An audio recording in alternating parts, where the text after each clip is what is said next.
Oh.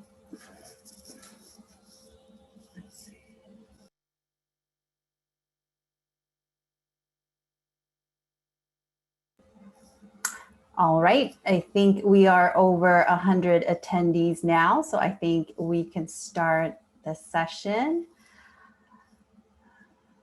Right, so good morning, good afternoon, good evening, everyone.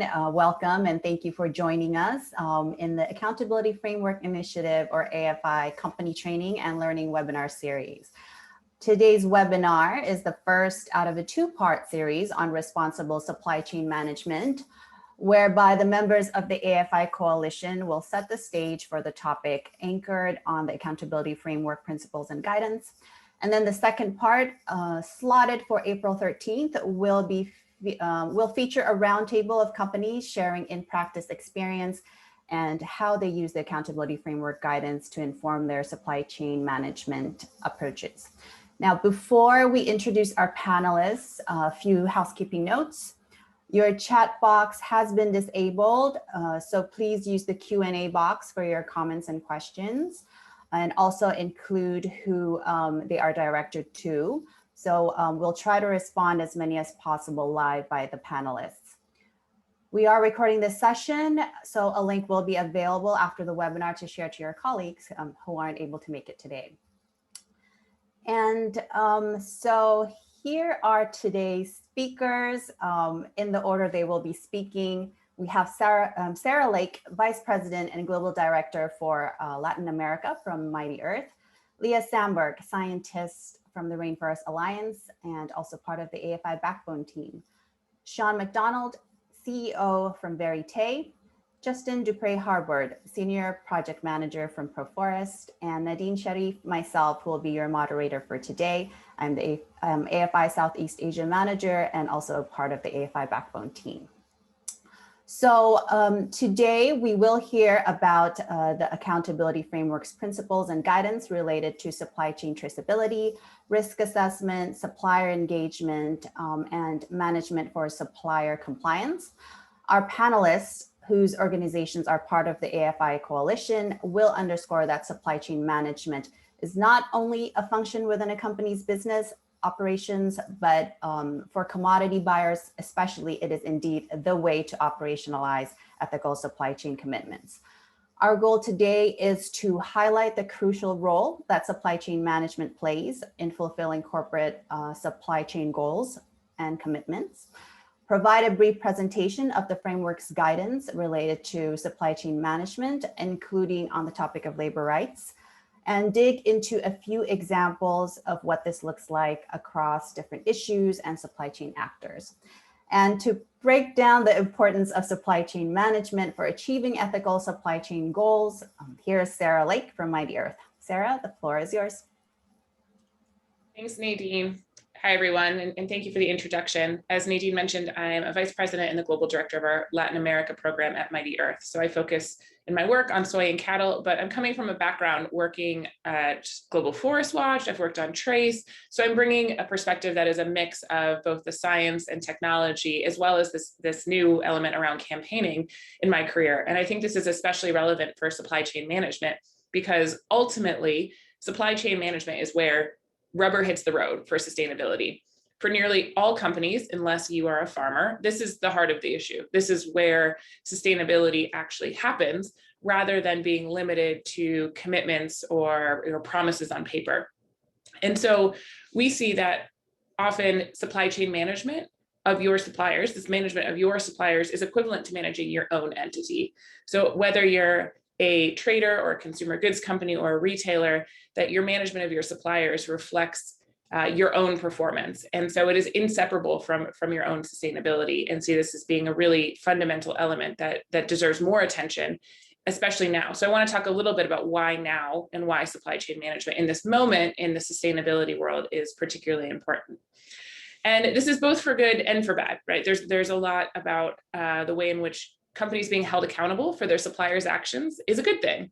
That ideally you win from their wins, their successes and their sustainability gains are reflected in your performance as well.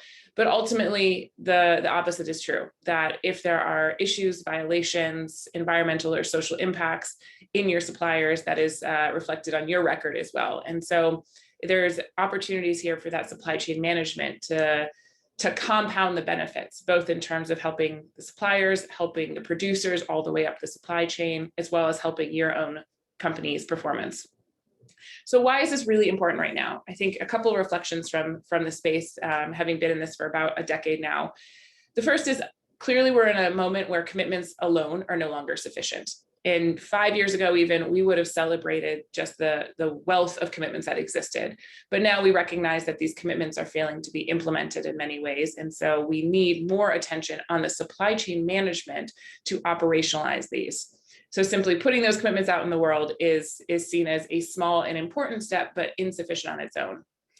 The second is that traceability alone is not sufficient. And this became a popular first step into operationalizing, to simply understand who your suppliers are. And again, this is an important step and often a very complicated one, but increasingly it has become an end in its own, where reporting has focused just on how much traceability you have. But we're seeing that is no longer sufficient in terms of being able to show that you are compliant and that you have removed any deforestation or environmental and social harms from your supply chain.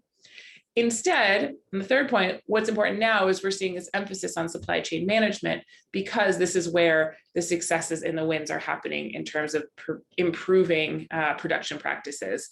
We now know we have the technology to be able to do this very well in terms of understanding who suppliers are and how to monitor them, especially as prescribed in the AFI MRV guidance. And additionally, we're seeing this focus on a broader scope of supply chain management, that it isn't just about a portion of your supply chain or your direct suppliers, but a more holistic approach that considers all suppliers, direct and indirect, all geographies, all business units. And this expectation has shifted all the way from commitments and just adopting them at one end to the other end, which is now expecting supply chain management for all suppliers and all operations. And this is certainly a big shift, and it's no small task, and one reason why the accountability framework guidance is especially important on this. But coming from the campaign angle of Mighty Earth, this is the number one reason why we campaign on organizations, because they have failed to deliver on their promises. They have made commitments on paper. They are reporting that they're doing more, but we're not actually seeing them engage with their suppliers, either to provide the incentives to encourage improvements or the conversations around suspension and engagement to ensure that wrongdoings are being notified.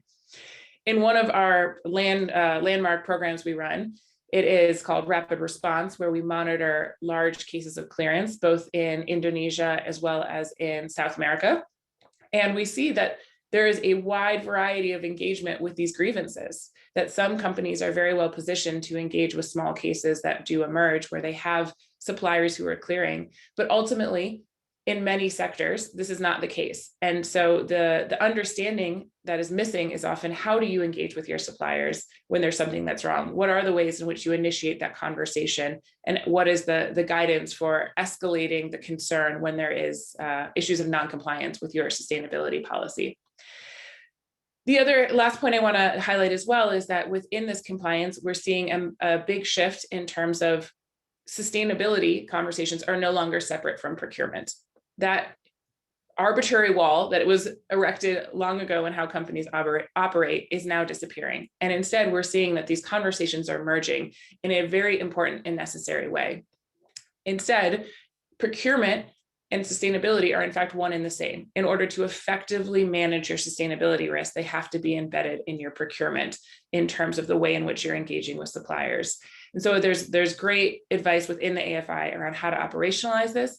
But I think more importantly, there needs to be the shift in the framework that supply chain management is not just about sustainability, nor just about procurement, but blending the two in terms of the expectations and the requests that you are placing on your suppliers. I'll stop there and really look forward to hearing the discussion today, and welcome all and any questions. Thanks so much. Great. Thanks so much, Sarah. So I think we'll keep on going here. Next, we will hear from Leah Samberg, scientist from Rainforest Alliance, AFI Global Backroom Team, who will introduce AFI and provide an overview of AFI's principles and guidance on the topic. Go ahead, Leah. Great, thanks so much, Nadine, and thanks, Sarah, for that fantastic introduction to really situate us all in what we're talking about today and the importance of it. So I'm going to sort of step back a little bit and talk about the Accountability Framework Initiative, which I'm sure that many of you at this point are familiar with, but we have a lot of new names and faces on the call today. So I'm going to give a very quick overview of the initiative and then really get into some of the meat of the framework surrounding supply chain management. So the Accountability Framework Initiative is a large and growing coalition of organizations working to create and promote consensus-based principles and guidance for building and supporting ethical agricultural and forestry commodity supply chains, and for translating corporate commitments into actions and outcomes. On the screen here, you can see all of the organizations that are currently part of the AFI coalition, representing civil society groups of sort of across scopes, across regions, across topics.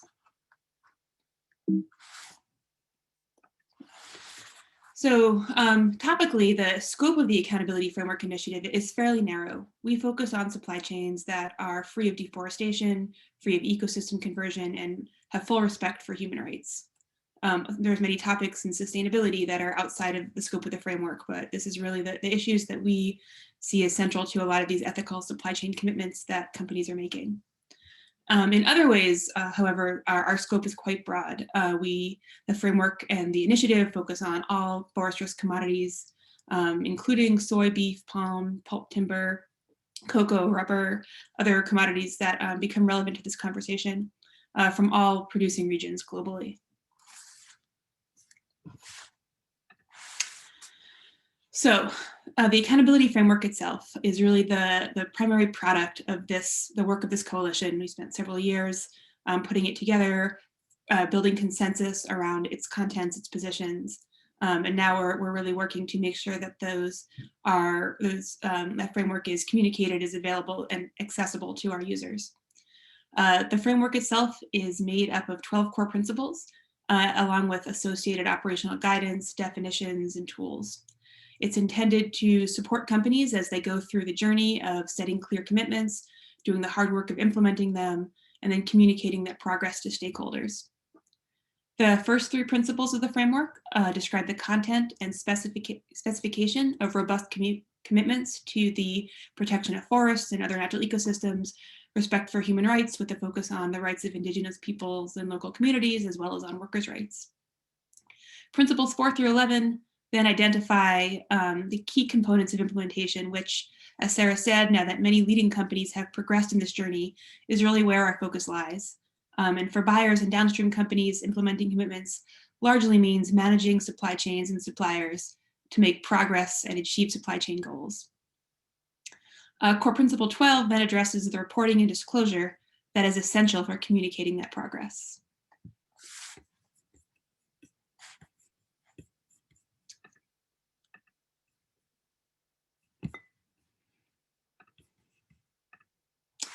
Sorry. So 2 principles, principles 5 and 6, provide the heart of the framework's guidance for managing supply chains to ensure that the commodities the commodities purchased or sourced are produced responsibly. So Core Principle 5 is our principle on supply chain assessment and traceability. And Core Principle 6 is our principle on managing for supply chain compliance. Core Principle 11 is also central to this conversation, as monitoring is an essential component of supply chain management. So I'm going to take a few minutes to walk through those 3 principles in greater detail in order to provide a summary of the framework's positions on those topics. I will encourage all of you for whom this is relevant to go take a look later at more of our materials, look into our operational guidance on the topic, and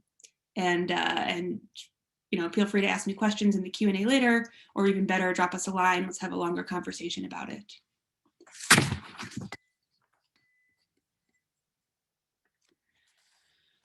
So Core Principle 5 is our principle on supply chain assessment and traceability. The heart of the principle is that origins of supply chain materials are known or controlled to a sufficient extent to ascertain compliance with commitments. It's simply stated, but obviously a huge piece of work, and the focus of a lot of your organizations, a lot of the members of the AFI coalition are working to help companies operationalize this principle. So I'm going to talk a little bit about some of the components of that. The first piece of it is often looking at risk. A lot of our guidance is based around risk, around focusing on higher risk and prioritizing higher risk commodities and regions and suppliers, et cetera. We don't provide any specific recommendations on risk assessment processes or tools. We do provide more general guidance on what effective risk assessment looks like, that its scope is comprehensive, that it uses clearly defined metrics, that that any risk assessment that is done is well documented in a public way. Moving on from sort of this idea of assessing risk is really ensuring that the products in a supply chain are free of deforestation, ecosystem conversion, and human rights abuses. And in order to ensure that these materials are compliant with these commitments, companies need to know how these materials were produced and where they come from. So a question that we are often facing when we speak to many folks is how much traceability is enough. So that the high level guidance in the framework is that primary processors and sort of first intermediary buyers are expected to know the origin of their raw materials that they source. And that more downstream intermediaries, manufacturers, and retailers need to trace supplies upstream until they're able to verify compliance. So we don't necessarily say that all traceability needs to be to the field level, but it needs to be far enough that the buyer has the ability to say that they can verify whether a product is produced in a way that is deforestation free, conversion free, and free of human rights abuses. The framework lays out 4 approaches to traceability that allows this sort of ability to assess performance at the production level. We provide further guidance on each of these, and something that we're certainly happy to discuss further if this is relevant to you. So those 4 approaches are one is to trace all the way back to the production unit of origin, full traceability. A second option as available is to trace products to a low-risk jurisdiction. If you're able to trace to a jurisdiction that you can show evidence is free of deforestation, free of conversion, is low risk for human rights abuses, then that might be sufficient enough traceability to ascertain compliance. A third approach is to trace to a supplier that itself has control systems that ensure traceability and compliance. And then fourth is to use a certification program that is both aligned with the framework and links product volumes to production units. So physical segregated traceability in certification. Many of the common certification systems that we're talking about are aligned with the framework's definitions of deforestation, et cetera. And those criteria would be sufficient to meet this need.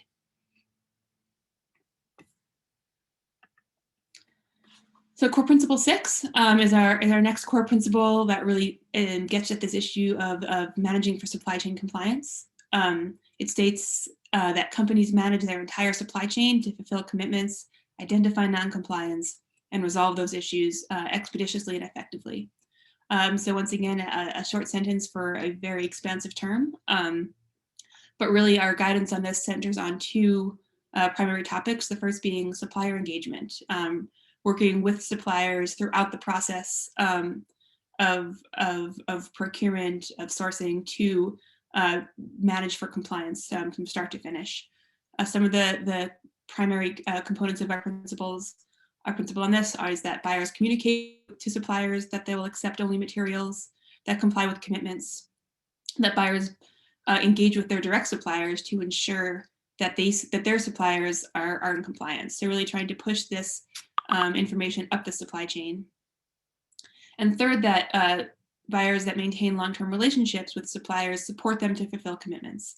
And this support really prioritizes smallholder producers or other suppliers who may require more assistance in making progress towards full compliance. So we really try to get this idea of supplier engagement being a an ongoing process with throughout the supply chain.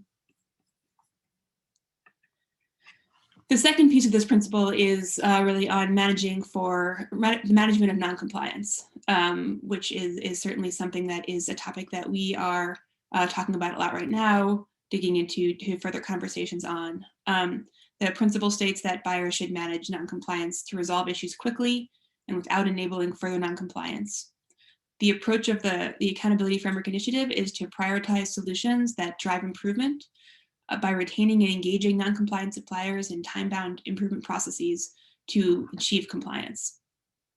However, in some cases, suspension or exclusion may be appropriate. We don't provide specific thresholds or anything like that, but we do say that this decision depends on the severity of non-compliance, the supplier's degree of culpability for that non-compliance, and the supplier's commitment and capability to resolve those issues and to make progress in those time-bound improvement processes.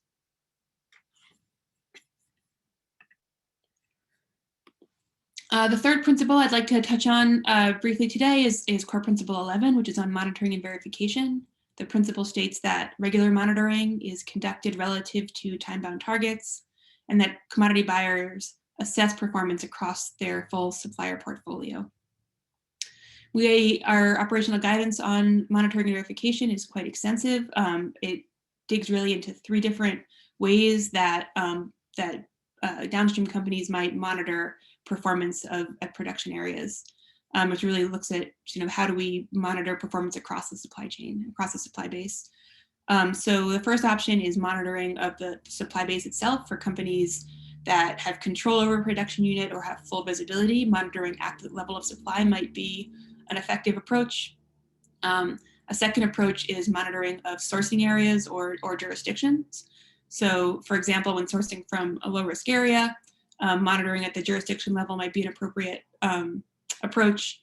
And or for companies without full traceability, with traceability, for example, only to a sourcing area, monitoring might occur at that level. However, if there is a risk of noncompliance, if there are issues in that area, then monitoring at that level would not be sufficient to really ascertain compliance. And then the third approach to monitoring would be to monitor suppliers' management and control systems. So buyers may assess implementation of suppliers' control systems as a proxy for monitoring performance at the supply base level. If buyers are confident that their suppliers are carrying out effective monitoring and verification functions, then that reduces their need for monitoring themselves. So that was a brief overview of quite a bit of information. We would really recommend that those of you who haven't go visit our webpage at accountabilityframework.org. Take a look at our Get Started page, browse our materials. Please get in touch with us. There's ways to get started on the webpage, to drop us a line. We'd love to have a conversation with you if we haven't already. There's a lot of material on that site, including all of the text of the principles, the definitions, the guidance. We also are increasingly developing a suite of resources for application of the framework, including a lot of the material that I talked about today. So for example, relevant to supply chain management, we have a full self-assessment tool to assess whether systems in place are aligned with the asks of the framework, the expectations of the framework. We have a sample supplier code. We have guidance on using certification to fulfill ethical supply chains. We very shortly will start to be publishing case studies on a number of topics, including supply chain management. And we have several more how-to guides related to supply chain management in the works. So yeah, hope that was helpful, and feel free to ask questions later. Thanks so much. Great. Thank you, Leah, for the overview. Next, actually true to a accountability framework scope that integrates and covers both environmental and human rights aspects of ethical supply chains, we have Shawn MacDonald from Verité, who will speak about AFI's new operational guidance on workers' rights, which will enable companies to better understand how to link labor rights, due diligence, and management systems into broader sustainability efforts. Shawn, Great. Floor Hello, is yours. everybody. Thank you, Nadine, for the introduction. It is great to be able to follow Leah's presentation because you can get a sense of just how comprehensive and deep the AFI approach is. And that's one reason why we at Verité, a labor rights organization that's active in promoting new approaches to supply chain policies and practices with companies. We're really excited about joining the AFI initiative, particularly because we have seen over the 25 years of work that we've done around labor rights and supply chains that all too often many companies, particularly in the sectors that AFI is focused on, forestry and agriculture, are still struggling to figure out how to integrate human rights and labor rights into the existing systems they may already have around ecological concerns. And so in light of that challenge that so many companies face to sort out how they now pay more attention to labor rights, not only because they recognize that their ongoing sustainability efforts, in a sense, are sabotaged if they're not paying close attention to the labor and human rights angle, but also because of increased expectations by governments, other business partners, and consumers to see how companies are addressing these really vital issues. So those of us within AFI, particularly those of us who have a labor rights background, not just Verité, but our other partners like Social Accountability International, as well as Proforest and Rainforest Alliance, have devised operational guidance for workers' rights with a key emphasis on building out management systems that enable companies throughout their supply chains to really institute due diligence processes that will enable them to understand the problems, work closely with their suppliers to remediate those problems, provide redress and remedy to workers and others affected by abusive labor practices, and then sort out how you build long-term approaches to working with suppliers so that these problems don't reoccur. We designed the operational guidance in recognition of the core need to interlink how labor and environmental considerations in your sustainability policies can be addressed in a co-equal fashion, but also in an efficient fashion. We also designed the operational guidance to be a repository of basic guidance and reference materials, building on many existing efforts and systems and certification regimes and so on that already exist around the labor space, but maybe are not so familiar to those of you within the corporate compliance world that have focused more on ecological issues in the past. We've also designed the operational guidance on the assumption that no one solution will fit every company, but rather there are some common approaches and key elements of a management system to due diligence and supply chain compliance that will be common across many different kinds of companies and many different types of suppliers. We've also recognized the key need to have particular guidance around contracted workers and smallholders, because in both agriculture and forestry related sectors, those are often where many of the labor problems are most common. But I think it's also really important to note that what we have done with this operational guidance is center the work on the core international labor rights, like no child labor, no forced or compulsory labor, the right to freedom of association and the right to bargain collectively, no discrimination, but we've also included some evolving best practices and standards related to no abusive practices and disciplinary procedures, legal and decent working hours, safe and healthy workplaces, and living wages and fair benefits. Those are areas that are based on international standards and laws in national contexts, but also where the expectations around companies are evolving. And so we thought it was particularly important to provide guidance around those so that companies can incorporate more robust standards and meet the growing expectations to not just meet basic standards, minimum standards, but to flourish and go beyond those. It's also important to note that what we've done with this operational guidance is provide some best practices and really concrete examples in each of those areas that will enable companies to get a better understanding of what they may encounter once they begin to go down this road to really understanding and dealing with labor issues, but then have some sense of what others have done under these circumstances. And as I mentioned before, a reference to resources and case studies and things like that, where you can learn more.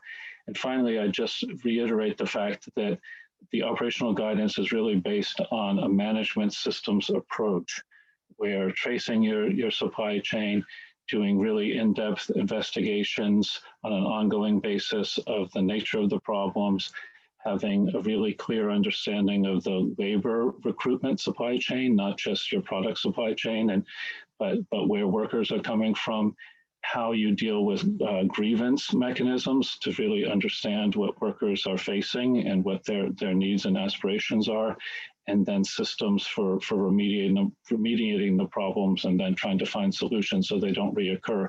So they're all part of a management systems approach to dealing with labor that is based on the assumption that there's no kind of once and done, that it's really important to have an ongoing system with suppliers to ferret out these problems and then deal with them. Problems like labor abuse don't disappear overnight, like other complex social issues. It takes a lot of work, a lot of iterations and lots of negotiation with suppliers to promote improvement. And so our operational guidance is based on that notion that this is a process of continual improvement. So we're looking forward to continuing to evolve this operational guidance. We've had not just input from labor groups, but also a wide-ranging stakeholder input process. And we expect that over time, we'll continue to evolve this document to be most useful to those of you who are eager to integrate labor, human rights, and environmental considerations in your management systems. Thank you. Great, thank you so much, Shawn. Indeed, social and environmental challenges rarely exist in silos, and most effective when these risks are addressed in tandem, as Shawn has highlighted as well. And so next, we have Justin Dupré-Harbord from Proforest, who will provide insight and examples of what implementation of supplier management looks like in practice, including how Proforest works with supply chain companies to support supplier engagement processes, and also key learnings for ensuring that supplier engagement is effective in generating positive change. Justin, floor is yours. Thanks a lot, Nadine. And I think already some great points made by the other speakers, in that supplier engagement is really where the rubber hits the road, as Sarah said. And it is a key way that companies can really start delivering on their commitments and pushing those requirements and commitments, cascading them up the supply chain so that they actually achieve impact at production level. And as Shawn said as well, I mean, you have to consider both environmental and human rights commitments, and supplier engagement is a key part of human rights due diligence as well. So yeah, Proforest is a not-for-profit organization, and a central part of our work is working with supply chain companies on their responsible sourcing and responsible production practices in various commodities. And so we support them and advise them on supplier engagement as well. And obviously this supplier engagement varies by company depending on the commodity they're working on and the position they are in the supply chain. But there are some key steps and factors that help ensure that the supplier engagement will be effective and successful in generating positive change. So before going down some of those factors and key steps, I think it's reinforcing some of the points already made, but I did want to highlight that at Proforest, we definitely see two main types of supplier engagement, and both are needed. First of all, there's more proactive supplier engagement, which is really about the company requiring and supporting its suppliers to be as committed to ethical supply chains themselves, and themselves having their own sustainability and sustainability programs in place, which involves them engaging with their own suppliers. And this is really important because it's more about preventing environmental and human rights abuses from happening in the first place. So therefore, trying to make sure that all the suppliers are they themselves responsible companies, and are they themselves taking the required actions to make sure that environmental harms and human rights abuses are not happening in their own operations and preventing it in their own supply chains as well.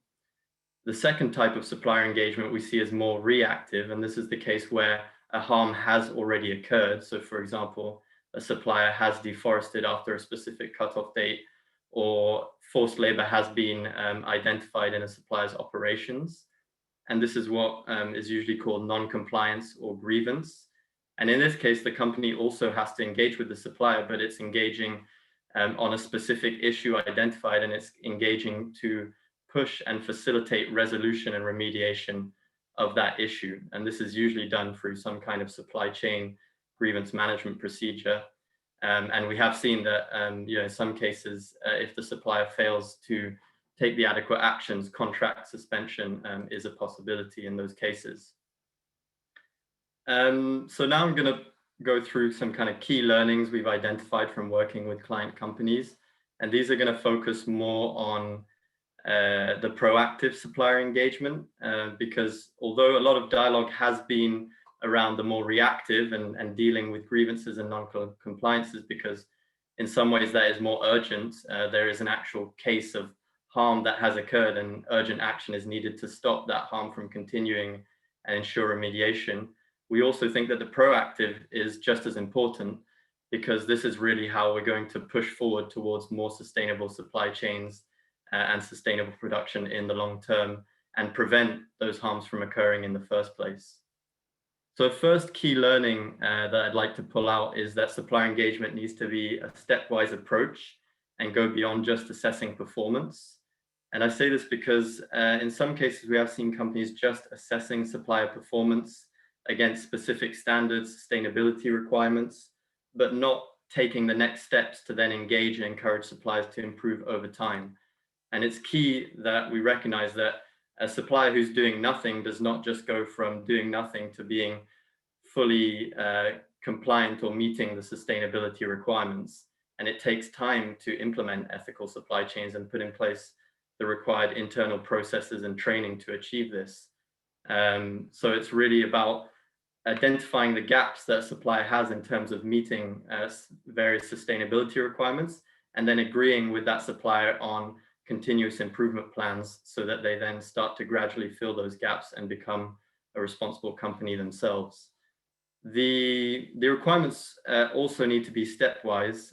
So in general, we do advise that you don't just send a list of 20 odd requirements to the supplier and require them to meet them all immediately, all at the same time. Again, realizing that it's going to take time. A supplier may not have the capacity to do this all at once. So it's more about, again, identifying the gaps and then focusing on what are the key gaps we want a supplier to meet more urgently. And then as they meet requirements over time, adding on new requirements as you go along. The second key learning is that supplier engagement needs to be inclusive and supportive. So companies do need to engage all their suppliers in the given commodity or supply chain they're working on. And this is really important because they can be linked to environmental and social risk through any one of their suppliers. So although it can be challenging when a company buys from hundreds of different suppliers, they do need to engage all of them to a certain extent. And we usually advise that all suppliers get assessed at least, and then that allows for some kind of prioritization where potentially high performing suppliers might not need as much engagement as the low performing suppliers who may be riskier. It also needs to be supportive. So companies need to be committed towards supporting their suppliers in understanding and meeting requirements, because especially for the low performing suppliers who may have very limited knowledge and capacity around sustainability, they are going to need support and capacity building in terms of meeting those requirements, especially if we talk in the case of smallholders as well. And Proforest, we have supported many clients in hosting webinars, trainings, etc., to provide that capacity building and support to suppliers in meeting sustainability requirements. Finally, and this is going to build on the point that Sarah made, we have seen that supplier engagement, for it to be successful, it's usually crucial that the procurement teams buy into this. So again, as Sarah said, it's not just a separate process that's developed and run by the sustainability departments of a company. And this is crucial because the procurement teams ultimately are the ones deciding who to buy from and what volumes to buy from. And so therefore, they're going to have the biggest leverage on suppliers in terms of being able to take actions on suppliers who may not be showing any commitments to progress. So the procurement team could potentially, reduce volumes or even stop sourcing if a supplier shows no commitment to progress over time. But conversely, also, if suppliers are showing commitment and progressing well, the procurement team can also consider increasing volumes or having preferential contract terms.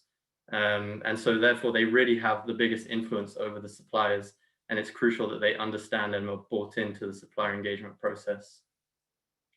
So those are some of the key main factors we've identified as through our work as being really important to successful supplier engagement. And then I just wanted to conclude by saying that we are working with the Consumer Goods Forum Forest Positive Coalition, which Proforest is supporting. We are working with consumer goods companies to develop common guidance and best practice for companies on implementing supplier engagement. And this is obviously going to build on AFI guidance, and we're hoping to also collaborate a bit with AFI on this, as well as build on some other materials we have, which are these palm oil soy toolkits, which we've developed with WWF, which also include resources on how companies can effectively engage suppliers on sustainability and ethical supply chain management. Thanks a lot, Nadine. Great, thank you, Justin. A great overview from all of our panelists, and we have some time now to jump into some of the questions here, and we have quite a few in the Q&A box. I think the first one is for Sarah. Sarah, we have a participant here from Brazil wanting to understand how to deal with soy traceability, and you touched a little bit on traceability in your presentation. How do you deal with it since the production, especially since in the transportation and distribution of it, the grain could be mixed up. And so how do you assure compliance in such cases? It's a great question. And I think as a useful comparison, the same question would have been asked about palm oil probably 5 years ago, of saying, oh, palm oil is really complex. All of it gets mixed in a mill, and we don't know which particular plantations or smallholders it comes from. And it's true, it's very complicated, but now we know we have the technology and the data to help in terms of being able to verify the farm of origin. So I think the key piece is first understanding it's possible. And the second is understanding the political will to make it happen, which is the investment throughout the supply chain to have that level of traceability. Certainly it does get mixed. Most commodities do get mixed. They get bulked and binned at some point in the supply chain. In the case of soy, part of it is being able to not trace every individual soybean. That's not necessarily the end game, but to verify the farm of origin and be able to monitor that farm. And you can do this in Brazil using the CAR data. So you can overlay, even if you have point information on your suppliers, with the CAR data to understand the boundaries of properties that are supplying you, and then use the available PROTUS data or other satellite imagery to monitor what's happening on those farms. So it is less about controlling every particular soybean or fresh fruit bunch or whatever particular commodity throughout the whole supply chain. Certainly that can be necessary depending on the risk levels, but largely there's a lot of value in looking at just understanding the particular properties and monitoring those over time. The last thing I'll say is in the case of soy, a lot of research has shown that the vast majority of deforestation is happening on a very small number of farms, which suggests that just having the property of origin is sufficient, that you don't need to trace every particular product that you're sourcing, but understanding which farms are at higher risk or have a history, and having that CAR data in hand to be able to monitor on an ongoing basis. Great. Thank you so much, Sarah. Next, there's quite a few questions here for you, Shawn, but I think I'll start with one. It's a question about, is the AFI approach to supply chain management consistent with the OECD due diligence guidelines? You know, there are a lot of questions of how AFI connects with other existing standards and guidance. Could you give us some insight on that? Thank you. Yeah, sure. So the way that we designed the operational guidance isn't strictly, point by point based on the OECD guidance, but I think it's important to note that the basic principles behind OECD are consistent with what we have in the operational guidance. And as I mentioned before, in the OG, we also reference a number of other existing systems or advice and tools, including the responsible sourcing tool that we have at Verité that has a lot of information about how agricultural supply chains can create management systems and due diligence processes that are consistent with OECD.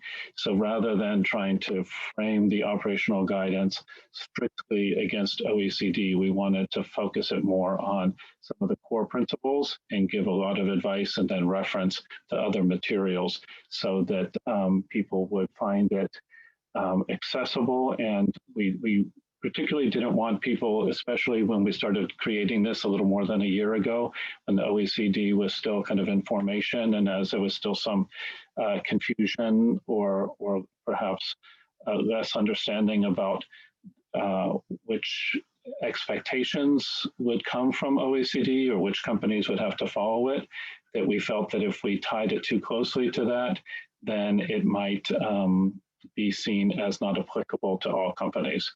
So even though that there's a great deal of overlap between the OECD process or the UN guiding principles on business and human rights and so on, we want to make sure that this is a system that everybody can use and approach, and then as they need to, for whatever reason, reference OECD or reference UNGP or any other framework that exists in their particular country of operation, that it will be suitable and will fit. So basically, it's consistent with OECD, but it's not,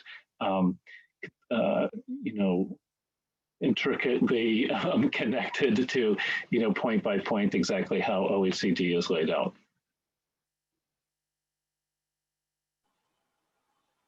Thank you, Shawn.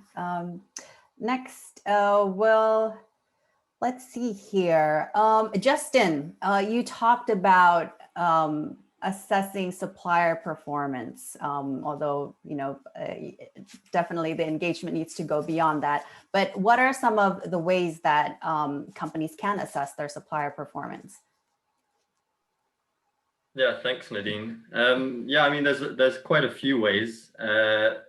Obviously, there's a direct way, which is sending direct questionnaires to suppliers, setting down key requirements that you think as a company all your suppliers, direct suppliers, need to meet in terms of being able to deliver volumes that are compliant with the commitments you set, and then developing questionnaires based on this and sending those out to your suppliers to see how they rank according to these requirements.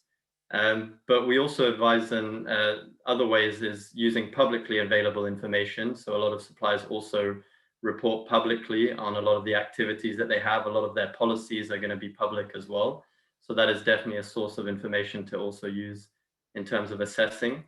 And also there are a lot of service providers and tools already out there.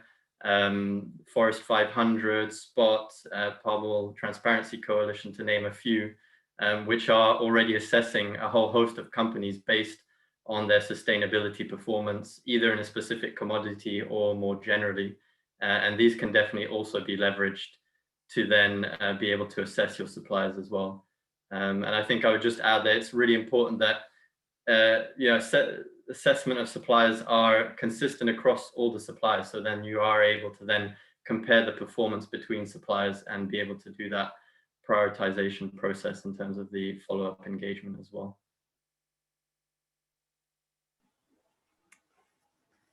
Thank you, Justin. Next, there's a few questions here around smallholders, growers, and farmers, and how they could be incentivized and get the benefits from this whole process. So I think I'll direct this back to Sarah and maybe Leah as well. the question here, one of them is, it's great to de-risk supply chains for multinational corporations so that they can have responsible, guilt-free products for their customers and investors. But how do we ensure incentives and rewards really reach the growers and farmers as well? Sarah, I'll over to you first, and Leah, I think there's perspective here from the AFI as well. Sure, it's a great question, and there is a lot within that around how do you make sure that farmers are achieving not just incentives, but I think specifically financing, right? How do you make sure that there is compensation that is tangible, real, material benefits? So I think a couple of angles on this. I think the first is that there are some non-material benefits in terms of contract terms that can be really beneficial, creating preferential terms for suppliers that are achieving your sustainability goals as a customer of theirs. So this can include like preference for that company. It can include longer contract terms. It can include better offtake agreements. There's a lot of ways in which the particular terms of the contracts can be positive and encouraging to incentivize that sustainability improvement. The second is simply access to volumes, guaranteeing more volumes, which in turn has the market effect of giving an advantage to those suppliers that they know they have a secure market outlet for the products that they're producing. I think the third one that is the biggest though that I mentioned is around this financing angle. And I think there's ways to help ensure that these farmers do get access to finance. Often there are development banks or private investment that can occur for improvement on production practices. And that certainly customers can help in terms of encouraging that or creating the right context for that. But once many of these production landscapes or particular producers are engaged in sustainability commitments, that can incentivize these financiers to step in when they know it is a lower risk investment for them. So I think it is a mutually reinforcing system, and there's a role of these outside institutions like development banks that can help in terms of ensuring that that producers are getting those rewards. I think a key piece of it as well is on what Justin had mentioned in terms of the practical, the engagement with the suppliers, that if you are 4 steps down the supply chain, if you can ensure that every stage of your supply chain has those robust supplier engagement practices, it is much more likely that those incentives will reach producers. If you're only operating at tier 1 and tier 2, those will get lost in the supply chain. One other thing that I think is important to mention too is often we hear about premiums. What role do premiums play? Can you just simply tack on a price tag for sustainable products? And we haven't seen that work in a lot of commodity sectors. There isn't a premium that is really substantial for RSPO certified palm oil even, or sustainably verified soy products, and that has yet to emerge and is unlikely to. So I think it's not counting on the premiums as emerging as a market mechanism, but the combination of intangible benefits, contract terms, or technical trainings that customers, the end users can provide in combination with these external actors like investors and financiers who can step in to create that. I think the last piece is governments. I think governments have a crucial role to play in this. How can governments create land use policies and tax structures and export tariffs that do incentivize sustainable production?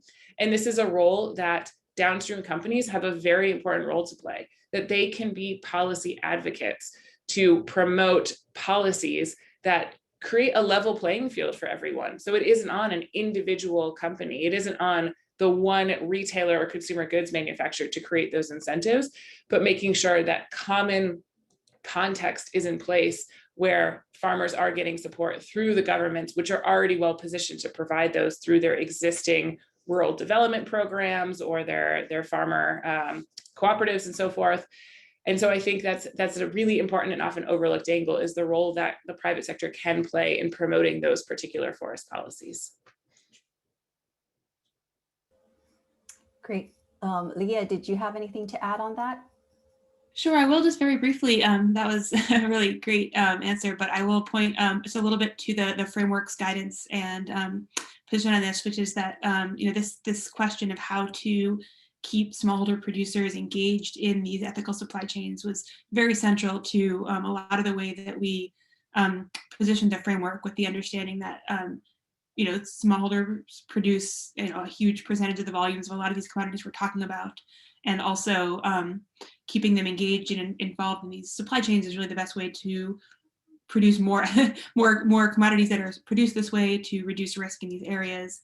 So in the accountability framework, we have a guidance and operational guidance on smallholder inclusion that I recommend that people look at. What it really provides is a way to nuance and interpret many of our other principles in a smallholder context. So rather than having a separate principle, we say, how do you look at monitoring in a smallholder context? How do you look at engagement in a smallholder context? All with sort of this priority of helping smallholders achieve these goals that we're setting out in the framework, how supporting them to do that through ongoing engagement, through incentives, and trying to make the case that doing so both supports smallholders, but also supports companies in actually achieving these goals. Thanks for that, Leah. Actually, I wonder if, Justin, do you have anything to add on that in terms of any insights of practical engagement with smallholders and making sure that it does, reach them, the benefits do reach them?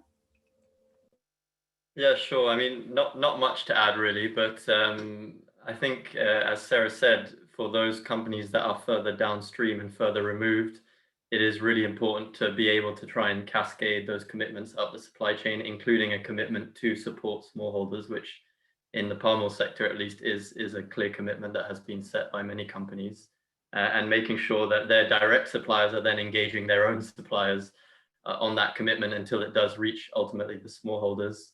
Another way that these companies are doing and can do is having landscape initiatives, so directly investing into some of the regions where these commodities are produced and doing smallholder support programs there and supporting smallholders directly through landscape initiatives and jurisdictional initiatives. And so we're starting to see that a lot as well.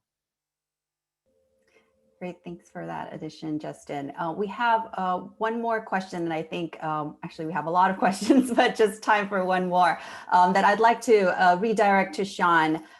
Shawn, what is on the horizon with labor rights expectations that supply chain managers should prepare for? Right. Well, I've referred to a couple of them. Living wages is a really important one, but also the notion of living income, because just building on that discussion we've just had about smallholders within supply chain accountability and management are really somewhere in between a business and a worker, right? Because they're usually at the bottom of the supply chain, they're seeing the least amount of value, and yet very often they're treated as a business, but they are also struggling in many cases to meet the expectations, including around labor requirements. And so when you're approaching dealing with a smallholder farmer, for example, it's important to think about what standards you're setting. Are you expecting that they are able to achieve a living income, and then anybody that's working with them or working elsewhere in your supply chain is achieving a living wage? That's something that's really getting a lot more attention because of basic fairness, but also because it's easier to share data everywhere in the world, including in very rural, remote areas. And so there's a greater awareness of just how much that value is not being shared with people at the bottom of the supply chain. So companies should expect a lot more scrutiny around those. Of course, the intense interest in human trafficking and forced labor means increased focus on labor recruitment issues, but also I think issues around gender and families are really important in agriculture, where very often workers are just contract workers, and maybe the contract is just with the male head of household, but then female partners and children are contributing to the labor and are not getting compensated or not being protected. And so I think a broader awareness of how families are engaged in this work and how you need to restructure the employment and contracting relationship to take that into consideration is another area where there'll be a lot more focus. And then just this basic notion of building your compliance around worker input is crucial, because they're the ones who know what they're facing, but there's a long way to go and increase expectations for really reaching workers and hearing from them. So those Thank are a you. couple of events. Thank you so much for that insight, Shawn. We're at the top of the hour, but I'm going to leave you with one last slide. Thank you, Leah. So here on your screen, you are seeing the full company learning series thus far. So if you missed them, the first 4 webinars are available on our website. And actually the registration for the April 13th Company Roundtable on Responsible Supply Chain is also now live on our events page. I've also just plugged it into the chat there. So if you wanted to register directly, you can. With that, on behalf of the AFI Coalition and the panelists today, we thank you for your participation and see you at the next company training and learning webinar series.